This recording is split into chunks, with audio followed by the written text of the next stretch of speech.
पिछले 10 साल में क्योंकि भारत जो है उसमें बहुत कुछ बदला है।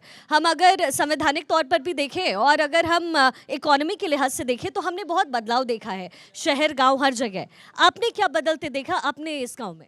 बहुत बहुत धन्यवाद आपका। गांव हल्द्वानी में आपका आगमन हुआ है और पहले बार आप आए हैं।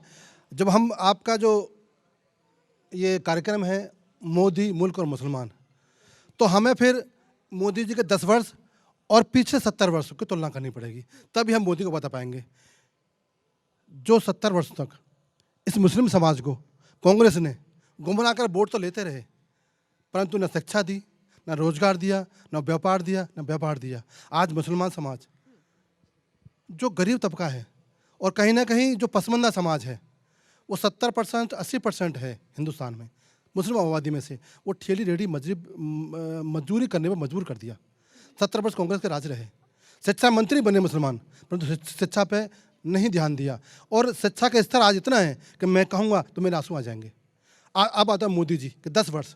जब मोदी जाते हैं पहली बार 14 में, कहते हैं मोदी जी, ए मेरे देश के मुसलमानों, मैं एक आपके हाथ में कुरान देना चाहता हूँ और एक हाथ में लैपटॉप देना चाहता हूँ। इसका मतलब यह है कि मुसलमान अपने ईमान के साथ शिक्षा भी ग्रहण करे और देश के सिस्टम में भी आए। आज मुस्लिम समाज, जो देश का मुस्लिम समाज है, वो आज आगे बढ़ रहा है। जो एक बिलो बेल्ट पर था वो काफ़ी आगे आया है और 10 वर्षों में और इन 9 वर्षों में जो पसमानदा का समाज का जो नाम लिया है मोदी जी ने, उसकी ऐसी योजना दी है।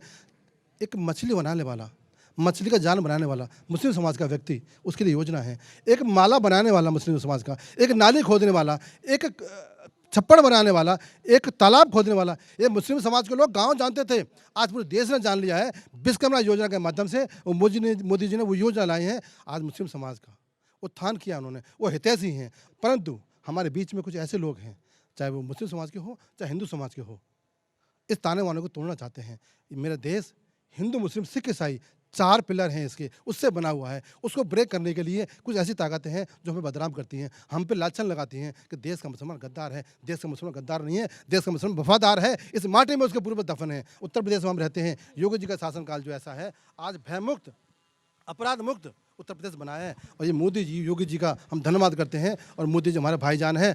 आगे से 24 में हम पुनः तीसरी बार में वोट देंगे, क्योंकि 2 बार हमने वोट दिया है, दोबारा फिर वोट देंगे। आज एमएसएमई के माध्यम से उसको लोन भी मिल रहा है कारोबार के लिए, आज सम्मान निधि भी मिल रही है उसके लिए। तो आज देश का मुसलमान जो गरीब था, गुमनाम जिंदगी जीता था, आज आगे आ गया है। धन्यवाद मोदी जी और धन्यवाद आप। देखिए, तालियां आपकी बजनी चाहिए, वो इसलिए क्योंकि अगर आपके समाज में उत्थान होता है ये तो आपके लिए होता है। लेकिन इसमें अहम सवाल यहाँ पर ये है कि अगर इतनी योजनाएं हैं जो मोदी जी लेकर आए हैं, बीजेपी की सरकार लेकर आई है, तो फिर वो कौन से वर्ग के लोग हैं जो मुसलमानों को भड़का रहे हैं या फिर मोदी जी की उन योजनाओं की चर्चा नहीं? धन्यवाद देना चाहता हूँ आपके चैनल के माध्यम से कि आप इस हल्द्वानी गांव में आकर के इन गरीब लोगों की सुध ले रहे हैं। और राजनीतिक रोटियां सेकने वाले वो इन कामों को करते हैं। अगर हम मोदी जी की बात करें तो मैं ऐसे आदमी को नमन करना चाहता हूं जिन्होंने अपने इन 10 सालों में मुसलमानों की दिशा और दशा बदल दी। कि हमारे इस गांव में बहुत ही ज़्यादा रास्ते खराब थे, जिनमें से करीब 70% रास्ते पहले नहीं बन पाए, लेकिन अब मोदी जी की सरकार में बने। 70 साल से कांग्रेस चल रही थी, फिर सपा और बसपा आई, उन्होंने भी चला, उन्होंने भी परिवारवाद चलाया। इस पार्टी के अंदर कोई परिवारवाद, लेकिन वो तो कहते हैं, सपा की तरफ से तो कहा जाता है कि परिवारवाद से तो इतर वो जो है जिस तरीके से मुसलमानों के लिए काम करते थे वो कोई नहीं कर पाया। ये तो वोट बैंक की राजनीति का आरोप बीजेपी पर वो लगाते हैं। जो मोदी जी ने कहा 2014 के चुनाव में कि एक हाथ में कुरान और एक हाथ में कंप्यूटर, इन्होंने क्यों नहीं दिया? इन्होंने हमारे मजदूर जो भाई हैं उनके हाथों में ठेली क्यों थमा दी? टायर पंचर की दुकानें क्यों थमा दी? तो क्या उनको हमने रोका था? क्या मुसलमानों ने उनको रोका था कि आप मत दो, यही मोदी जी आके ही देंगे? क्यों वंचित रखा इन्होंने? ठीक है, चूंकि यहाँ पे बात लॉ एंड ऑर्डर की भी हो रही है, तो मैं आपसे ये जानना चाहती हूँ, लॉ एंड ऑर्डर में कितना फर्क आपने देखा है पिछले 10 साल में? योगी जी की सरकार में कितना बदलाव देखा है? योगी सरकार ने, योगी जी ने बहुत काम किया है उत्तर प्रदेश में, और जितना काम योगी जी ने किया है और सरकारों ने नहीं किया। और योगी जी ने जो है घर घर के अंदर जो है रसोई में गैस पहुंचाने का और विकास का और जितना भी काम किया है हमारे मुख्यमंत्री जी ने, इतना और मुख्यमंत्रियों ने नहीं किया। तो उज्ज्वला योजना का लाभ जो है वो आपके घर तक पहुंच रहा है? जी पहुंच रहा है, पूरा लाभ पहुंच रहा है उसका, सभी के घर में पहुंच रहा है, मेरे ही घर में नहीं। अच्छा, तो मैं पूछ लेती हूँ कितने लोगों के घर में यहाँ उज्ज्वला योजना का लाभ पहुंच रहा है? मोदी सरकार की तरफ से जो योजनाएं दी गई है किन किन किन के घर पे पहुंच रहा है? अच्छा, मतलब मैं मान के चलूं कि 70% यहाँ जो हाथ उठे हैं उनके पास इन योजनाओं का लाभ पहुंच रहा है। योगी जी ने जो काम किया है, हमारे मुख्यमंत्री जी ने देश के अंदर, वो किसी मुख्यमंत्री ने नहीं किया, ना सपा सरकार ने किया, ना बीएसपी ने किया। और आज जो रोजगार भी काफ़ी है, ऐसे नहीं है कि रोजगार नहीं है। अच्छा ठीक है, अब चूंकि बात यहाँ पर जब भी उत्तर प्रदेश की होती है और अगर देश की अगर हम बात करें तो बहुत सारी योजनाएं हैं। चूंकि यहाँ पर कुछ युवा जो बच्चे हैं वो भी मुझे नजर आ रहे हैं और युवा वोटर्स पर इस बार प्रधानमंत्री मोदी की बहुत नजर है, पसमानदा मुसलमानों के साथ साथ जो युवा है यहाँ पर। क्या आप लोगों को योजनाओं के बारे में पता है जो आपके काम की योजनाएं हैं? हाँ जी मैडम, हमें पता है, योजना तो चल रही है सारी सरकार की, स्किल्स चल रहे हैं, बच्चे काम सीख रहे हैं और फिर उनको लोन वोन दिया जा रहा है। और ये जो हमारे मुस्लिम समाज के भाई हैं, हमारे जो नेता हैं, आते हैं बताते रहते हैं हम लोगों की कम्युनिटी है वहाँ पे। एक हमारी तरफ से कॉलोनी की मांग है, जो एक बहुत बड़ी प्रमुख समस्या है हमारी कॉलोनी की। हमारी कॉलोनी में डूब क्षेत्र है नोएडा का, जहाँ 1 लाख लोग रहते हैं, जहाँ 20 साल से लाइट नहीं आ रखी है, लाइट है ही नहीं 20 साल से।